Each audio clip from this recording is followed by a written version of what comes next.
following content may contain visuals that are disturbing, graphic, or sensitive in nature. Viewer discretion is advised. This material is intended for mature audiences and may not be suitable for all viewers. Please exercise caution while watching, and if you find such content distressing, we recommend discontinuing viewing.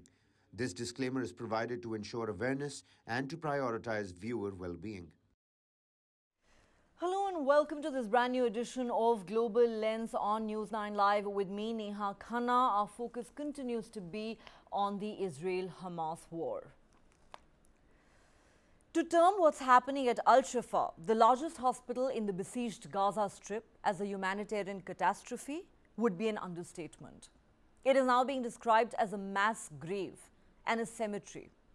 Gaza's biggest hospital has buried 179 people, including babies, in a mass grave inside its compound, according to the Al-Shifa Hospital chief, Mohammed Abu Salmiya, underlining the devastating crisis in the region. He said, and I quote, "We were forced to bury them in a mass grave. There are bodies littered in the hospital complex. There is no electricity. Premature babies are being wrapped in foil to keep them alive after being removed from incubators when oxygen runs out. 7 babies and 29 patients from the intensive care unit were buried after the hospital's fuel supplies ran out." A journalist who's collaborating with news agency AFP said the stench of decomposing bodies is everywhere. A surgeon at the hospital, working with Doctors Without Borders, has called the situation inhuman. "We don't have electricity, there is no water, there is no food," he said.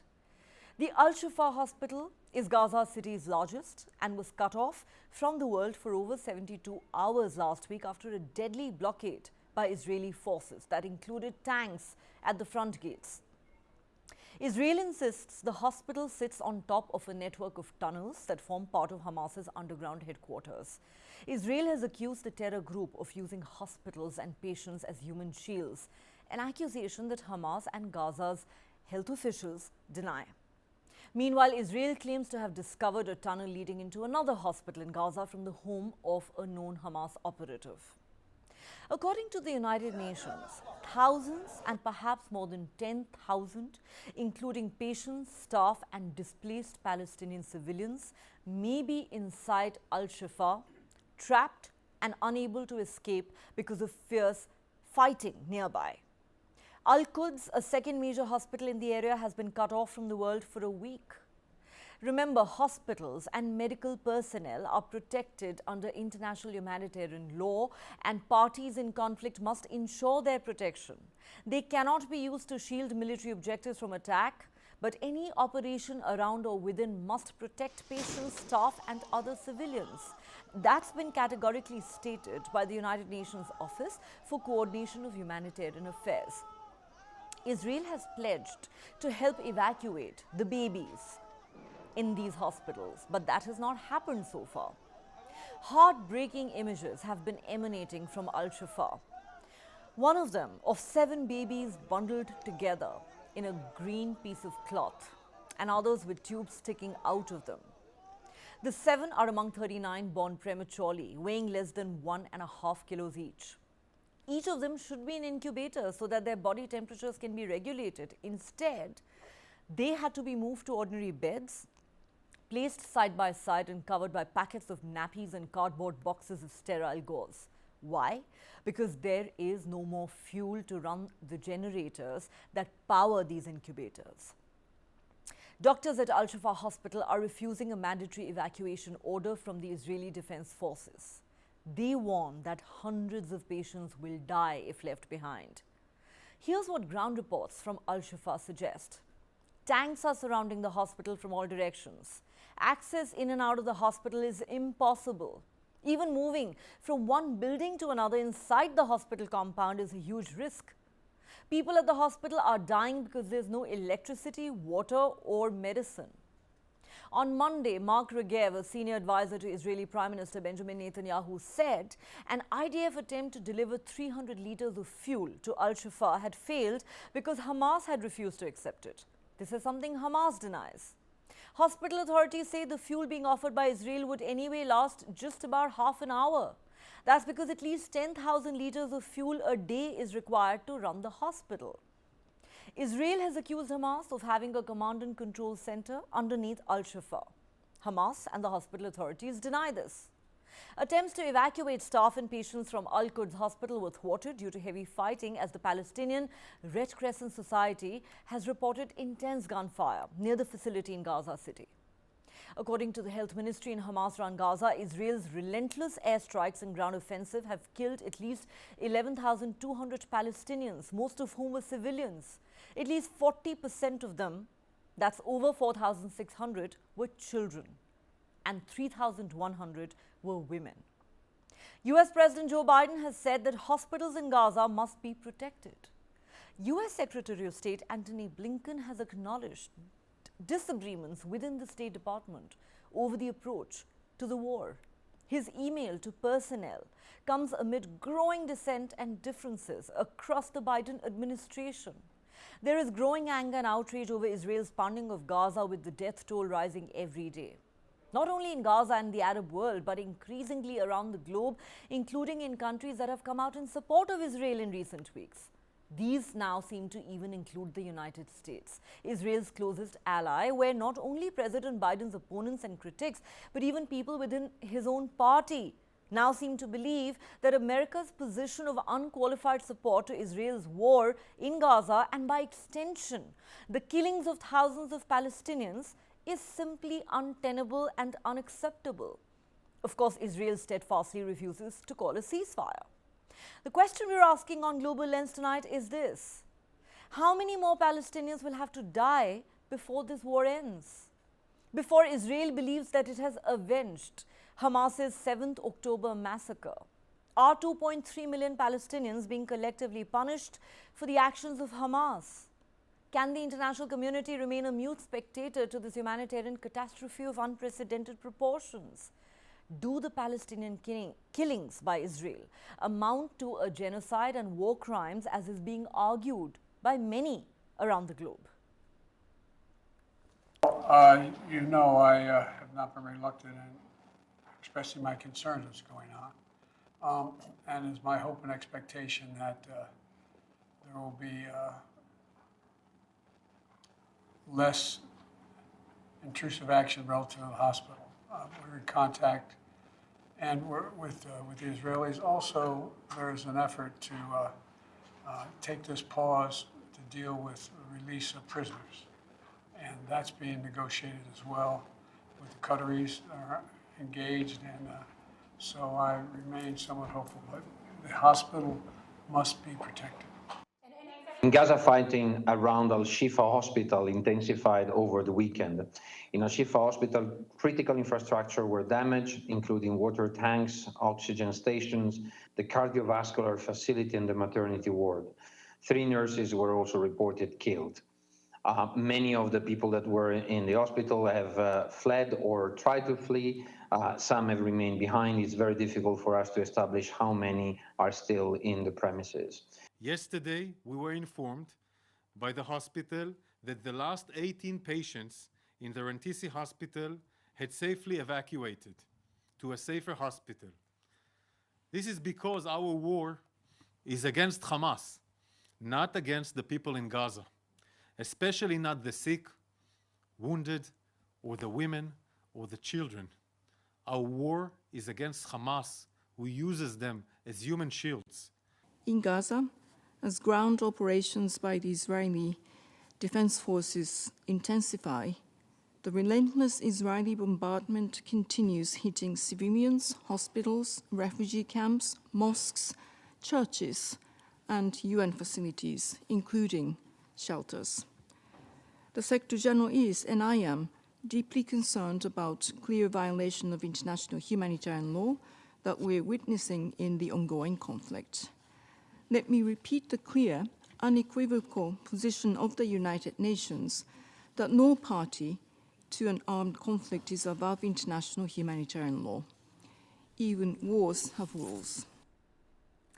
How much worse is this humanitarian crisis going to get? Let's understand this with our guests.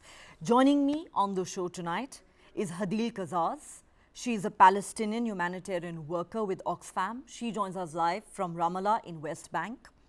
Also with us is Professor Uriel Abulaf at the School of Political Science, Government and International Affairs, joins us live from Tel Aviv. We're joined by Dr. Alexander Grinberg, captain at the IDF Military Intelligence, retired. He was with the research department. He joins us live from Israel as well. And joining me from Bengaluru in India tonight is Tammy Benheim, Consul General of Israel to South India. Thanks to all my guests for joining me on the show. As we have tried to do on Global Lens from the beginning of this war, we have tried to get voices from both sides because there's been suffering on both sides. I want to begin with Hadeel Qazzaz, who joins us from Ramallah in West Bank. Hadeel, thank you very much for coming back on Global Lens. Today, Gaza's largest hospital, Al-Shifa, is being described as a mass grave, as a cemetery. God knows how many babies have died there. The images that we've seen coming out of there are absolutely heartbreaking.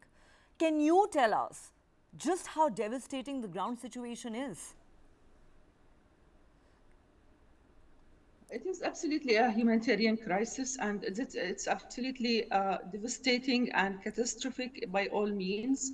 To see this suffering that lasted actually not only for the last 72 hours, but since the beginning of the war, there was continuous attacks and bombardment and bombing to Shifa Hospital, which at that time had more than 70,000 evacuees or internally displaced people, as well as hundreds and hundreds of patients, and it was the only hospital which could help and deal with the serious injuries, including the biggest or the largest intensive care unit and the largest dialysis department and the largest infants incubators. So we have been witnessing intensifying of bombing in the last 72 hours, and it is absolutely understandable for anyone who watches from far away, especially for humanitarian actors like myself,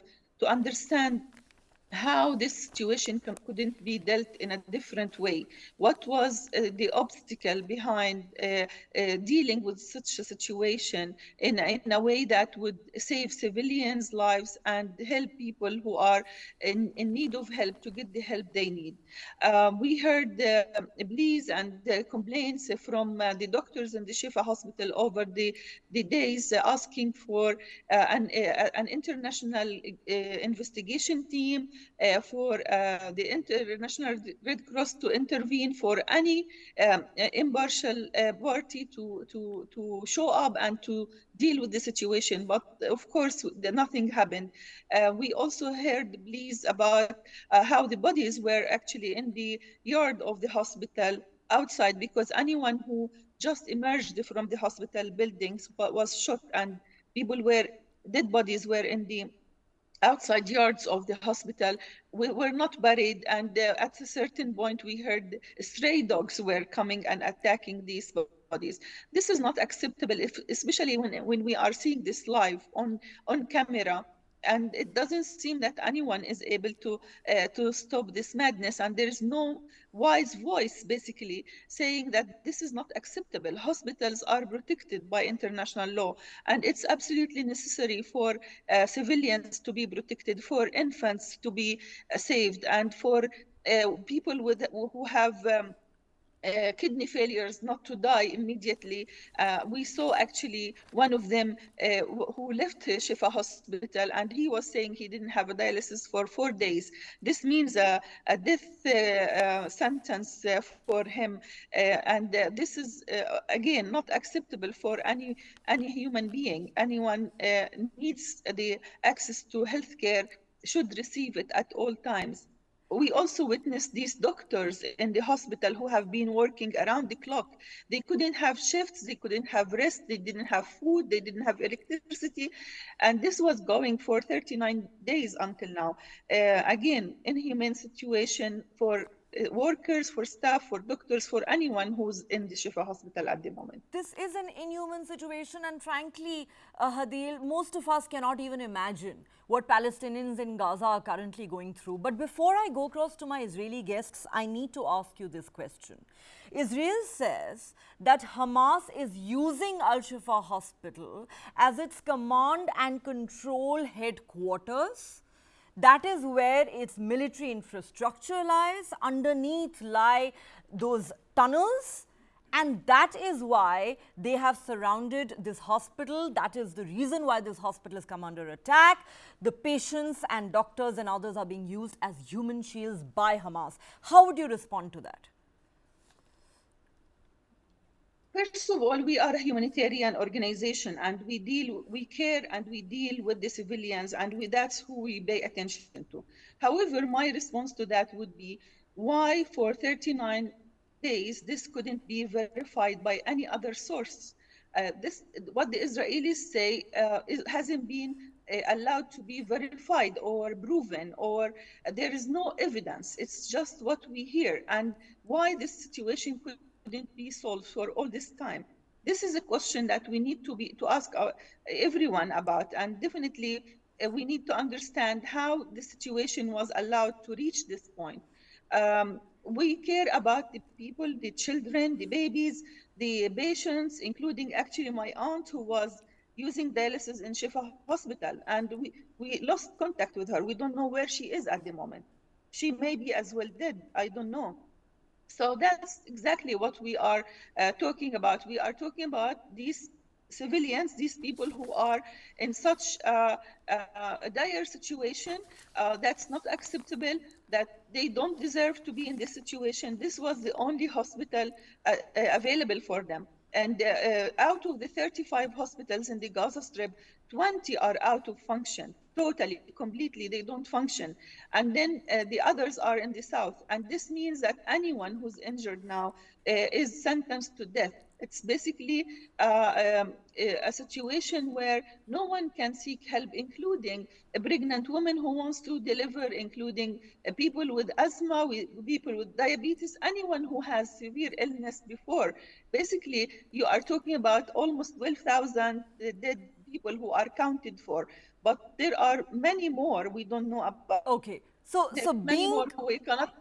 being ill or injured today in Gaza is a death sentence.